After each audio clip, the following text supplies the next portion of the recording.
नमस्कार दोस्तों। आपका फिर से दिल से स्वागत है। तो आज मैं आपके लिए लेके आया हूँ लेटर ऑफ प्लेसिंग ऑर्डर। तो प्यारे बच्चों ध्यान रखिएगा, आपकी अगर क्वेश्चन पेपर में प्लेसिंग ऑर्डर की लेटर आ गई तो आपके full out of full marks हैं, ये मेरा प्रॉमिस है। क्योंकि मैंने जो लाइंस बनाई हैं वो ऐसी लाइंस बनाई हैं, केवल आपने उस टॉपिक का नाम चेंज करना है और अपनी तरफ से कुछ ज़्यादा नहीं लिखना है। और आपने जो मैं ये लाइंस दे रहा हूँ सेम एज इट इज़ ये लाइंस लिखनी है। और जहाँ कुछ चेंजेस आएगा वो मैं अभी आपको बता देता हूँ।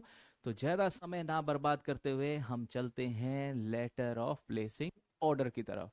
तो सबसे पहले आपको पता है कोई भी फॉर्मल लेटर हो तो सबसे पहले एड्रेस आएगा अपना। अब प्लेसिंग ऑर्डर है तो प्यारे बच्चों आप स्कूल में पढ़ते हैं तो जाहिर सी बात है स्कूल से रिलेटेड ही प्लेसिंग ऑर्डर की लेटर आएगी। यानी आपके स्कूल में कुछ ना कुछ कमी होगी तो ही तो ऑर्डर प्लेस होगा। तो सबसे पहले आपने लिखना है अपना एड्रेस, और वहां पर आपका एड्रेस क्या है, आपने प्रिंसिपल के नाम से करना है। तो याद रखिएगा स्कूल का एड्रेस जब भी लिखा जाता है तो प्रिंसिपल के नाम से लिखा जाता है। तो सबसे पहले आपने क्या लिखना है, the principal ABC public school sector 5 Kurukshetra Haryana. तो ये तो मैंने अपनी तरफ से लिख दिया, लेकिन आपने ऐसा नहीं करना। तो प्यारे बच्चों आपने ऐसा नहीं करना, क्योंकि आपने वो ही एड्रेस लिखना है जो आपके एग्जाम के अंदर आएगा, वही आपका अपना एड्रेस होगा, अपने घर का एड्रेस नहीं लिखना। और उसके बाद प्यारे बच्चों क्या लिखते हैं, हम डेट लिखते हैं। कोई सी भी फॉर्मल लेटर हो सबका स्ट्रक्चर फॉर्मेट सेम ही रहेगा, तो कंफ्यूज होने की आपको जरूरत नहीं है। उसके बाद फिर आपने लिखना है जिसको आप लेटर लिख रहे हैं, यानी कि जो ऑर्डर है वो आप किसको प्लेस कर रहे हैं उसका एड्रेस लिखना है। तो यहां पर आपने लिखना है द सेल्स मैनेजर। अब सेल्स मैनेजर है, कंपनी का नाम आपके क्वेश्चन में दिया होगा, नहीं दिया होगा तो अपनी तरफ से यहां लिख लीजिएगा। और उसके बाद आपने लिखना है सिटी का नाम, यानी कि ये जो कंपनी है ये कौन सी सिटी में है उसका नाम लिख दीजिए। और उसके बाद प्यारे बच्चों आप क्या करते हैं, सब्जेक्ट लिखते हैं। अब सब्जेक्ट में आपने क्या करना है, प्लेसिंग ऑर्डर फॉर। अब ये जो ब्लैंक है इसके अंदर आपने प्यारे बच्चों क्या करना है, अपनी तरफ से जो भी क्वेश्चन में आएगा वो ही वर्ड आपने यहां लिखना है। फॉर एग्जाम्पल प्यारे बच्चों अगर कंप्यूटर की जरूरत है तो यहां पर आपने लिखना है प्लेसिंग ऑर्डर फॉर कंप्यूटर्स। अगर कंप्यूटर्स की जरूरत नहीं है तो फिर प्लेसिंग ऑर्डर फॉर, अगर स्पोर्ट्स गुड्स की जरूरत है आपके स्कूल को तो स्पोर्ट्स गुड्स लिख दीजिए। अगर आपके स्कूल को किसकी जरूरत है, मैगजीन्स की जरूरत है या फिर जो लाइब्रेरी की बुक्स की जरूरत है तो फिर आप वो लिख दीजिए। स्कूल को जिस चीज की भी जरूरत है आपने वो चीज, उस चीज का यहाँ नाम लिखना है। और आपने प्यारे बच्चों कुछ नहीं करना है।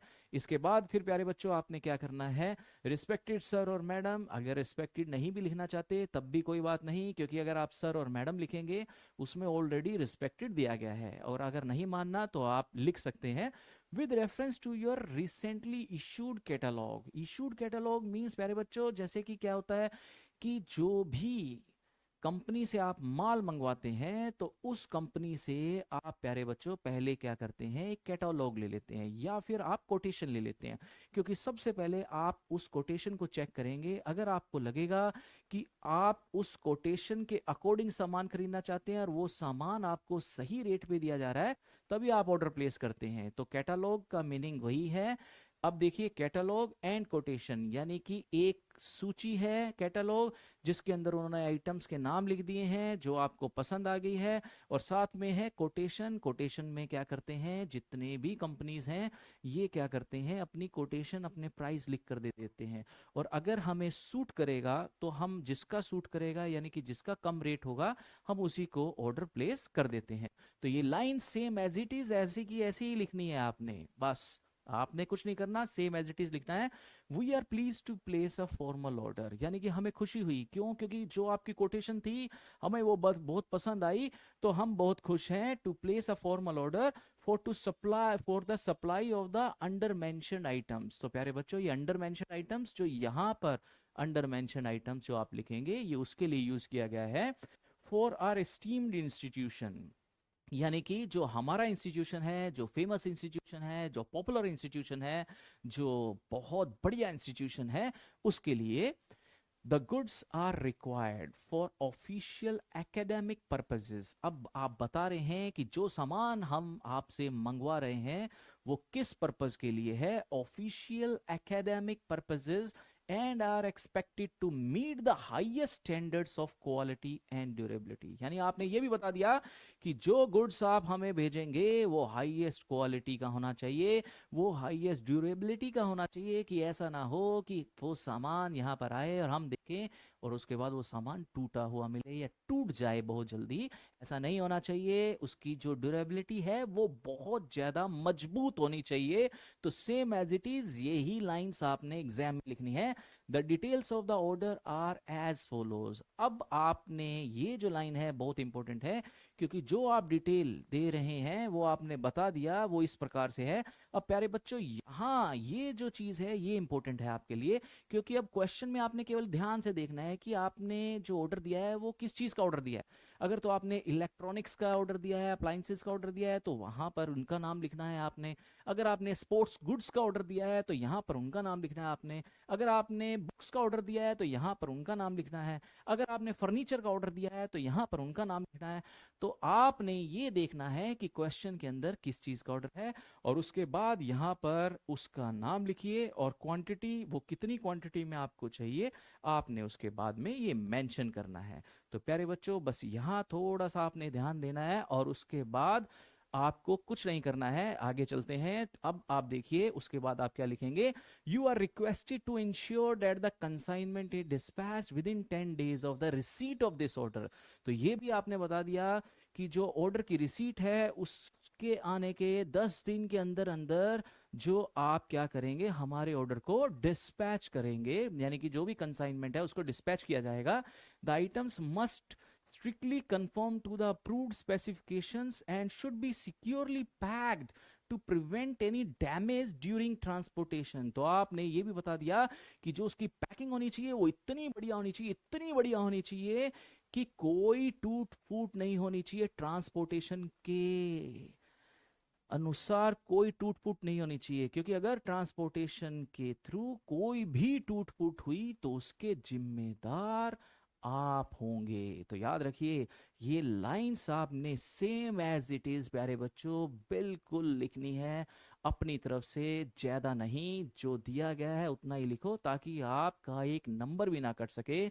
उसके बाद आप क्या लिखेंगे, काइंडली नोट, प्लीज नोट कीजिए that payment shall be remitted through cheque bank transfer. तो आप ये भी बता रहे हैं कि जो आपको भुगतान किया जाएगा, यानी कि जो कंपनी को आप बता रहे हैं कि जो उनको पेमेंट की जाएगी वो पेमेंट किसके थ्रू की जाएगी, या तो चेक के थ्रू की जाएगी, बैंक ट्रांसफर के थ्रू की जाएगी, अपॉन द सेटिस्फैक्ट्री डिलीवरी। लेकिन वो तभी पॉसिबल है जब आपकी डिलीवरी बिल्कुल सेटिस्फैक्ट्री हो। अगर डिलीवरी सेटिस्फैक्ट्री नहीं हुई तो कोई फायदा नहीं।